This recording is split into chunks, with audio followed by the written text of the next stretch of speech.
Money ఒకసారి ఇలా రామ్మా. చెప్పుమ్మా. ఏమ్మా, నీకు పెళ్లి చేయాలనుకుంటున్నాము. నీకు ఎలాంటి వాడు కావాలనుకుంటున్నావు? నాన్నగారు, నాకు ఆ నుండి అమ్మహ వరకు తెలిసిన అబ్బాయి కావాలి. అదేంటే మరీ విడ్డూరంగా అడుగుతున్నావు? అది అందరికీ తెలిసిన విషయమే కదా. ఆ అంటే అమ్మా నాన్నలను ప్రేమించేవాడై ఉండాలి. ఆ అంటే ఆస్తులు పాస్తులు అంటూ డబ్బు కోసమే ఆరాటపడకుండా ఉండేవాడు కావాలి. ఈ అంటే ఇల్లుని స్వర్గంలా భావించేవాడై ఉండాలి. ఈ అంటే ఈర్ష్య ద్వేషాలు లేనివాడై ఉండాలి. ఊ అంటే ఉన్నతమైన ఆలోచన శక్తి కలిగిన వాడై ఉండాలి. ఊ అంటే ఊహల్లో కాకుండా నిజానికి దగ్గరగా బతికేవాడై ఉండాలి. ఏ అంటే ఎదురొచ్చే ప్రతి కష్టాన్ని ఎదుర్కోగలిగే సత్తా కలిగి ఉండాలి. ఏ అంటే ఏ సమయంలోనైనా సమన్వయం పాటించేవాడై ఉండాలి.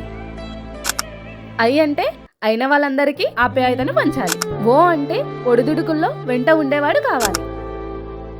ఓ అంటే ఓటమిని ఓర్పు సహనంతో ఎదుర్కొనేవాడు కావాలి.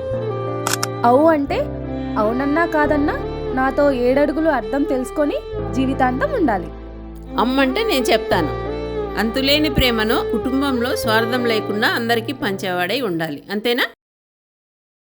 ఆహా అంటే ఆహా హస్బెండ్ అంటే ఇలా ఉండాలి అంటూ చుట్టుపక్కల వాళ్ళంతా చెప్పుకునేలా ఉండాలి. షబ్బాస్ తల్లి.